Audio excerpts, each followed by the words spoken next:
Good morning, everyone. All right, we finished off this week decently green, or we finished off this week with a decently green day. Every single day this week has been nice and green, which very blessed to be able to say that. I'm going to review today's trades, and it was a very different day. Some context: Israel attacked Iran yesterday, or last night, I should say. We got this massive drop on the market now. Now, obviously, it's a very. Hang on, is this a perfect double bottom on? Yeah, I forgot about that. That's damn near a. All right, everyone that's in here right now and watching this lesson, please mark this point out. I forgot about this morning. It doesn't really matter. It didn't even get close, but this level right here on the Nasdaq, 71 flat. That is a look at this double bottom on the Nasdaq. Every single one of you guys mark this out on your chart. If we do invalidate a vast majority of this run, you guys can see that we have a head and shoulders on the bigger time frames. You can see it a bit easier on the 30-minute, as you can see here. If we do at any point today or tomorrow, or not tomorrow, Monday, we come down, damn good trade. That is a very, very, very, very rare PT. I've only seen a few of those PTs this year, and obviously all of them break. So mark that level, 21,471 on NQ. That is a perfect double bottom that are days apart, and from that point, they've both had major, major reversals, very sharp reversals as well. So mark that point out. But anyways, yeah, so Israel attacked Iran yesterday, which is a very, very, very, very big deal. Not only is it fulfilling more biblical prophecy, but yeah, it has the potential to escalate into World War III. Will it probably happen under this administration? Probably not. We're just gonna have to see because Trump's made it very clear to Israel, we are not helping you with this. We're not getting involved. But Iran, on the other hand, said before the attack happened, if Israel attacks us, some of the first targets we're hitting are U.S. military bases, and if they hit our bases, then we have to do it. And Israel, kind of, I assume they know that would happen. So, if this escalates into a full-scale war, which it is, I think maybe this morning Iran declared full-scale war on Israel. I'm not sure. But if that happened, I think at some point, the Turks may be involved. Saudi Arabia may have to get involved. Iran bought a bunch of ballistic missiles from China not too long ago. There's just a lot of ways this can continue to escalate. So it's a very, very, very big deal. And the market dumped last night as a result. So that's kind of the context of this morning. And as a result of that context, I have no nearby upside PTs. Okay, I have downside pivots. 471 on NQ is beautiful. Every single one of these lines is at least a minor pivot that I can trade puts to. But as far as upside PTs, I have none. I have no supply. There's a little bit of supply right here, but that's going to break. I have none. The best I can do is fibs, and that's what I did do this morning. So I labeled my fibs here. And, usually if the market opens... So today, if the market opens bearish and invalidates a bounce, I can hop into puts right away. Right when that first candle closes. But if it opens super bullish, I can't just get in because I don't have any PTs to play to. I have no idea from a probability standpoint where it's likely to go. Right, the 61.8 is all the way up here, which is far. ES is much closer to the 61.8. Let's see how the market opens. This is how the market opens. So again, because I have no nearby PTs, I can't just hop in and chase it. I have no high probability setup here. We continue exploding to the upside. I'm like, why the hell is this happening? I think everyone's just thinking it's a dip opportunity for some reason. I don't know. So, yeah. Can't do anything here. I need an excuse to get in. Here we go. Here's starting to be an excuse. We have a major strength divergence between ES and NQ. NQ is much stronger than ES. I am leaning now bullish on both. If I see an opportunity, I can enter calls here. And I did. This candle, it ended up closing red. But for most of this candle, NQ was actually a green candle. while ES was this red candle. I filled QQQ calls. Half size, though, had to be half size because of the uncertainty nature around this trade, but still a pretty dang decent probability. And the reason why is because NQ's a lot stronger than ES. During most of the trade, it was invalidating the selling wick. ES is pulling back, and I believe it's likely that ES ends up putting in bullish consolidation and then going for new high of day. So what does that mean for NQ given this strength? Well, that means NQ's very likely to go much beyond high of day. So not the highest probability trade possible, but I give it a, with the fact that I entered half size, which gives me the ability to average down. With this trade, well, usually when I enter half size, I do kind of have a plan to average up as well. This trade, I don't really have a huge plan on averaging up. If we invalidate the selling wicks and ES looks super bullish, then I could. But otherwise, I don't really have a huge plan to average up. But with this trade, with me entering half size, I'd say it's got a solid 80-ish% chance of it working out. So it's a really strong trade here. Unfortunately, the next candle flipped super weak. Or not this candle. Sorry, it was looking fine on this candle. Was it this candle? Nope, not quite. It was this candle that flipped super weak on the NASDAQ. Look at that. Now, I did plan on averaging down in demand. I did take my average down on this candle. I entered initially at 64 cents. And my average down was at 50 cents. I think they went to like 45 cents or something. So not a great average down, but it kind of did the job. It's unfortunate because NQ flipped super weak. You know, I was expecting these charts to be flipped. ES would put in the big red candle and NQ would put in the doji. But regardless, ES does have a lower low with a buying wick. Kind of looking like a falling wedge for a continuation formation. But it wasn't looking very strong. At this point, I'm kind of thinking, you know what, I may just stop out of this. When the next candle opens bearish, however, we make a lower low with a buying wick, and all of a sudden, ES is starting to look like a bull flag. It's not looking too bad. Now, I plan on trimming this at least half at new high of day on the NASDAQ, but really I'm looking for new high of day on ES. I'm thinking they're both going to happen around the same time. Well, they don't. NQ flips super strong, which is awesome. So I end up trimming a ton here. I trimmed roughly half of this position here. I didn't trim more than half because my initial hypothesis was that NQ stronger than ES.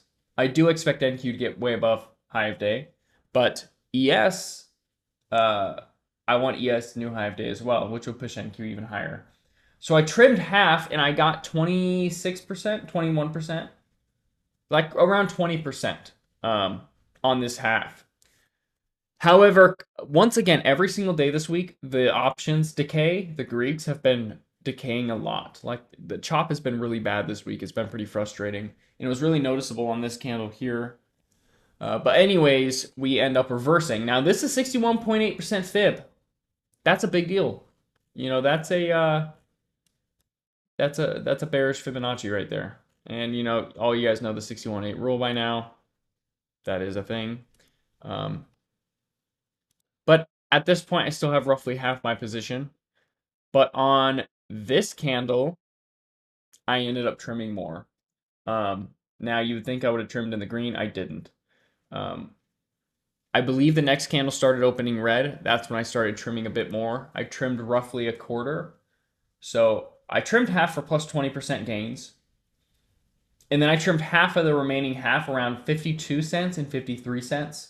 My average was 57 cents. So I took roughly a 10% loss or like a 7% loss on this trim.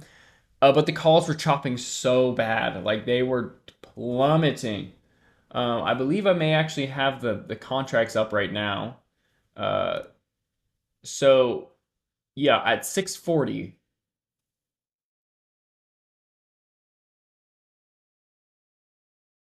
Oh, wait, wrong chart. Hang on. I'll pull this up. Yeah, at 640. No, these aren't right. It was a FIP 533 calls. 1 second. Okay. At 640 with the close, or those calls dropped all the way to 49 cents. Okay. Mind you, I entered once here, and I added second time here, which means my average, if I were trading futures, would be down here. I was pretty red on this candle. I was red by 15%. So that's kind of the best I can visualize the chop that was happening. Chopping really bad. We rejected the 61.8 fib. I need to stay in the trade because ES is still a bull pennant. But I did offload some more. And stopped out the rest on this candle. Had to. Had no choice. I stopped out the rest for, what was it? I don't think I typed the price. It was like 45 cents maybe? Let me see. 645. You see, where did I stop at? Yeah, right around 46 cents on that last bit. So that last bit sold for, minus 10%, right? And I sold a little bit more for, almost minus 10%. So roughly I sold half for 20%, sold the other half for minus 10%. So unfortunately, I only made about plus 10% on this trade. There's not really much I can do about it. Now, I was still leaning somewhat bullish. ES still was in a potential bull flag, but now NQ was a potential head and shoulders. But NQ is also a lot stronger than ES and in a very strong uptrend. So now it's tough. You don't really know what to do. You can see that NQ is trying to bounce. ES is making a lower low. It's not looking too bad. I do tell everyone that if we do invalidate this entire red candle on NQ, I will re-enter calls. Why? Well, because that means NQ would have invalidated a majority of the drop after retesting demand. And by that point, ES should be roughly here. That is a confirmed bull flag that I am betting on the breakout of, right? And not a huge breakout and continuation like most brain dead retail traders. Just a break and a sweep of high of day. That's what I'm thinking is more likely to happen. So if NQ invalidates that entire large red candle, I will be back into calls. But here's the problem. NQ is also a potential head and shoulders. Okay. Now on top of it, NQ and ES are like solid opposites right now. NQ is super, super strong. ES is super, super weak. So it's either SPX puts or QQQ calls. The problem with SPX puts is the NASDAQ is really strong. It's in daily demand. And you guys saw it this week even. All the time, head and shoulders turn into falling wedges and go right back up. QQQ calls are liker, or ES is more likely to go up than the NASDAQ is to go down. At least it looks like right now, right? So unfortunately, I can't even really consider SPX puts. Like, look at the divergence. Look at this. It's dead opposite. What am I supposed to do here?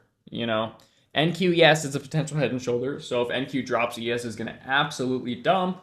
But if ES bounces just a little bit, NQ is going to skyrocket, right? And again, because of demand, because of how much support NQ is building up here, look at the volume profile.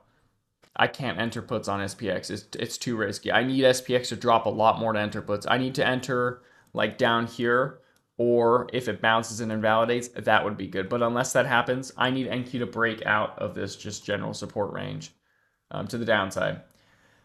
Well, we broke to the upside. I did fill QQQ calls here. And look, it's so strong, guys. So incredibly strong. I filled those calls. I got a dang good fill. I filled it 51 cents, right? And it was early, like right when this candle happened. Before this spike even happened, before this selling wick even happened. Pretty much at the height of this candle at the time, I filled those calls at 51 cents, the exact same calls that I stepped out of earlier. And another thing with ES is we put in a volume spike indicating reversal. Now, this is a potential head and shoulders on NQ, but it looks really good. And then this candle happens. We get a massive green candle to the upside to start. Instantly, my calls shoot up roughly 30%, right? I think it was like 28%. They got to like 66 or 66 or 67 cents. But keep in mind, my PT was more so ES new high of day, and it was only up there for like a solid 20 seconds, maybe even. It was like 15 seconds. So we shot up, and then we quickly invalidated. It turned into a super bearish liquidity sweep. I ended up having to stop out of this trade at 41 cents. Not on this candle, but on this next one. Yep. Kind of halfway into this candle here. I had to stop out at 41 cents. So that was my first loss of the day. Was still a great entry and a great trade. I mean, I entered right before a huge move happened. The trade was up 30%, but, things like that happen sometimes, and there's nothing you can do about it. So first loss on the day, and now I'm red on the day. right? Because that's around a 20% loss. I was only green by like 1 plus 10-ish% trade, maybe even a little less than that. So I'm now red by one small green trade. But now NQ, it's not a head and shoulders because it made a higher high, but it looks like it if you disregard the wick. But now ES is starting to look a little bit better for puts. Now it's got this strong downtrend going. NQ doesn't look bullish at the moment, or doesn't look potentially bullish at the moment. ES has invalidated majority of this run, but here's the big problem. NQ could still sweep this low here and bounce to the upside. So it's really hard to just, hop into puts. And usually I would be in by now, but unfortunately today it wasn't it just wasn't likely enough. And that's what happened. We swept, we bounced. It looked like we may go up, but then this candle got put in. I'm like, okay, we're invalidating the bounds, it looks like. And it went even lower. And then we put in this reversal candle here on ES. But by this point, notice how far NQ has fallen. And I can delete these fibs now, it doesn't matter. NQ has now fallen out of the range that I wanted it to fall out of. Because what did I need to enter puts? Well, I wanted ES to get like roughly all the way down here like I drew. And so a vast majority of the run invalidated. And I need NQ away from all this support, which is roughly here. Yeah, I just need it out of this range to the downside. It'll severely increase or dramatically increase the odds of this trade working out. So I'm like, okay, I can enter puts now. Right? And by the looks of it, ES is so damn weak that I think ES might just get to pre-market low. But I do wait. And if this reversal candle does invalidate, I will enter puts.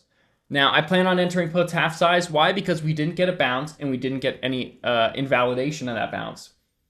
In other words, we didn't get bearish consolidation yet, which would greatly help the odds of this trade. And while, even if I do get a red candle to trigger me in, it's still got pretty dang decent odds to just plummet to pre-market low or that pre-market pivot just based on how weak it is, how much weaker it is than the NASDAQ. I mean, think about it. How much has the NASDAQ fallen? How much has ES fallen? In order for ES to get to this PT, NQ would just have to drop to like here. Not hard at all. Especially if you guys remember, NQ rejected the 61.8 fib. That's bearish. That's really bearish. So it's bearish enough for me to enter, but not bearish enough for me to enter full size. Not enough confirmation. I need a bounce, and I need an invalidation of that bounce. Well, this next candle happened, and I did end up entering SPX puts, but I made one huge error. Now, by the way, this looked phenomenal. Look at the weakness on ES. Incredible. I made a huge error. I did not check the time. Slipped from me because I was more focused on the Iran stuff. And this was 1 minute before consumer sentiment. So that's not good. I filled this like here. Literally 1 minute before consumer sentiment, I filled this trade, like 30 seconds before. Had I known that news was going to come out, I wouldn't have filled. If I did fill, it would have been much lighter than what I entered. Maybe a quarter size of my normal size, right? So that's kind of the first major mistake I made this week. I did not pay attention, and the next candle, massive green candle. Now I damn near close to stopped out, but then I put in a huge selling wick. I'm like, huh. And I checked the consumer sentiment news, and it was really bullish. Like, we beat expectations by a lot, which was interesting. But on this candle, on ES, we ended up, for the first time, actually doing the opposite of chopping. On this candle here, or was it this one? Yeah. On this candle here, the puts got back down to where they were at here, which is rare. We're doing the opposite of chopping. For some reason, IV is building in these puts. And when I say IV, I mean implied volatility. IV is building in these puts. A lot of people are buying. I don't know why, but that's a really bearish indicator for price action, right? Especially if it's enough to counteract the Greeks of the options. And keep in mind, that doesn't happen often because SPX is super liquid. So usually the Greeks are the determining factor, not the implied volatility, right?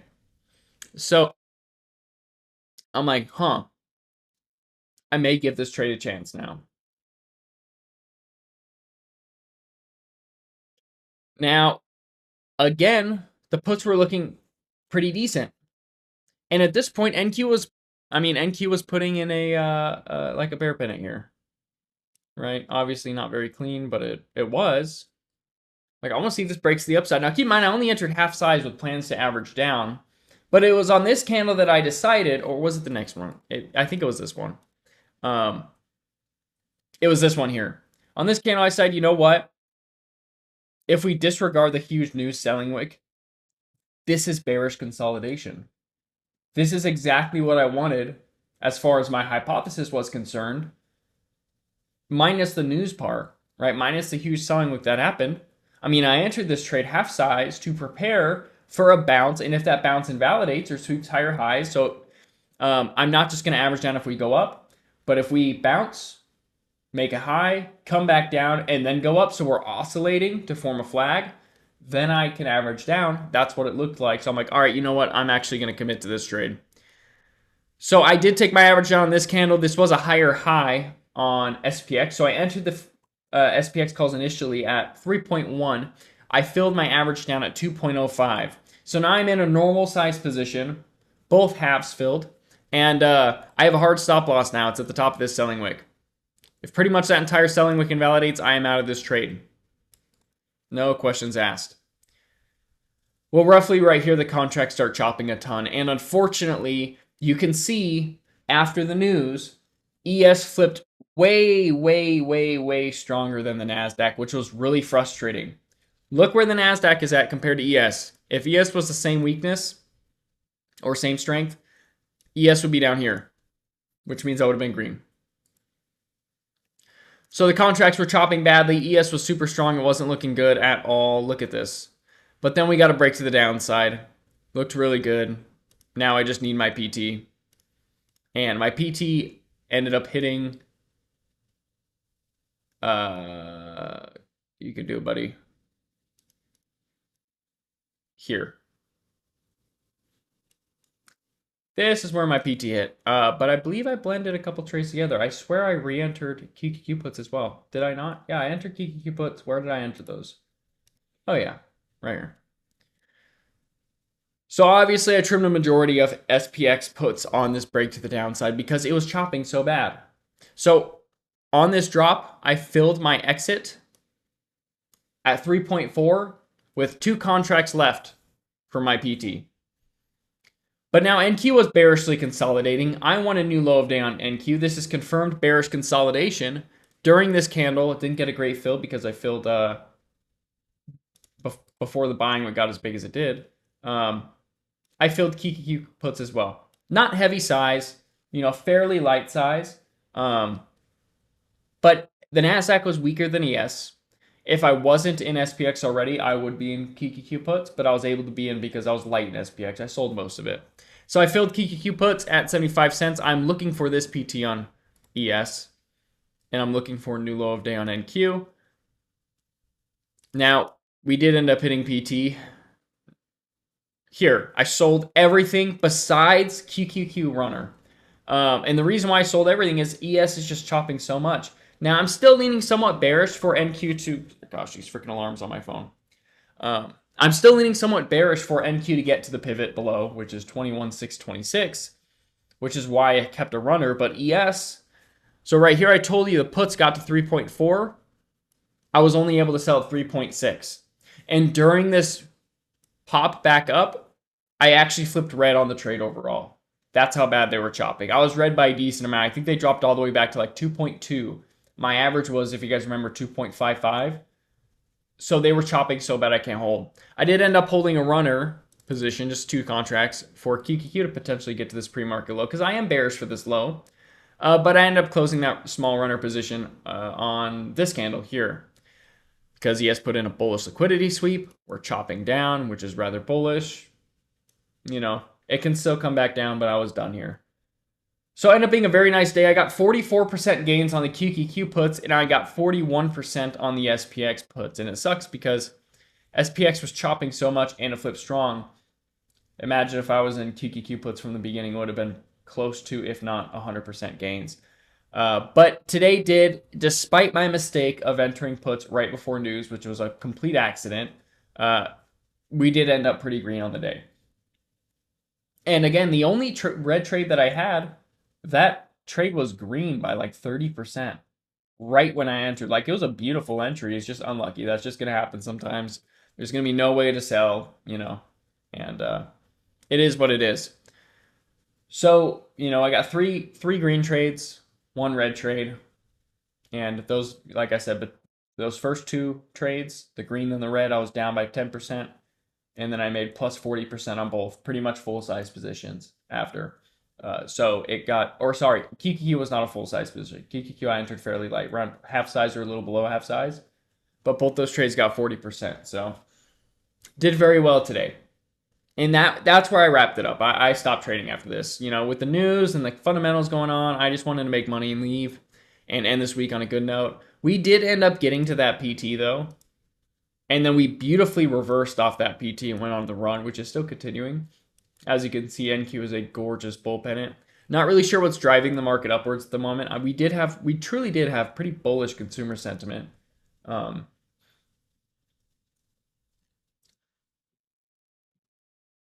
CPI is at a 5-year low, 2.4%.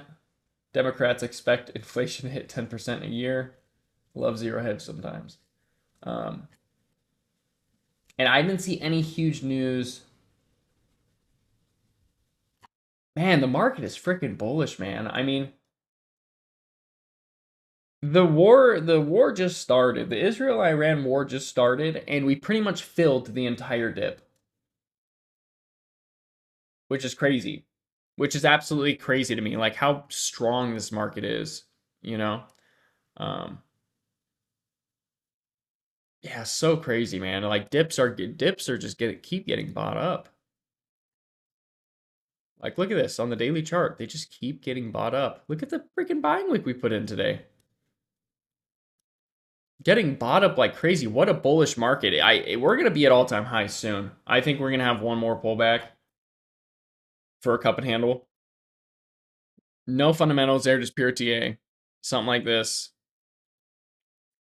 And easily all-time highs because this is a very bullish high right here. That's not going to hold. This is just, what would you guys think on the 1-minute chart? Easy inverse head and shoulders setup, right? So but yeah, that was my morning, and I'll see how much we continue to go. Pay attention to the news because it's very interesting that the market's running the way it is.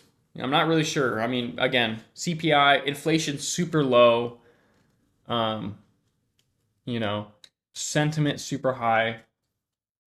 Definitely a very interesting time because the state of the world right now, and especially if you're a Christian, it's like red flags all over the place, end of the world incoming, but then the stock market's like fantastic. So very interesting. I'm just going to stay in my bubble of day trading. I'm not really heavy on long-term investments right now. Just day trading for income, and we'll see what happens. But all right, if none of you guys have any questions, which I will check right now. No questions? Sweet. Actually, JBS, you're typing. I'll let you finish typing for I do in case you have a question. No questions? All right, sweet. Well, I will post this on YouTube. Again, I forgot to post the video yesterday, but that is uploaded. So I'll send this to YouTube and ping you guys when it's done. And good luck if you continue to trade. This run is absolutely crazy. So hopefully you guys are finding opportunities in this very trendy market lately. And yeah, if you guys need anything, feel free to reach out. But all right, I'll see you guys later.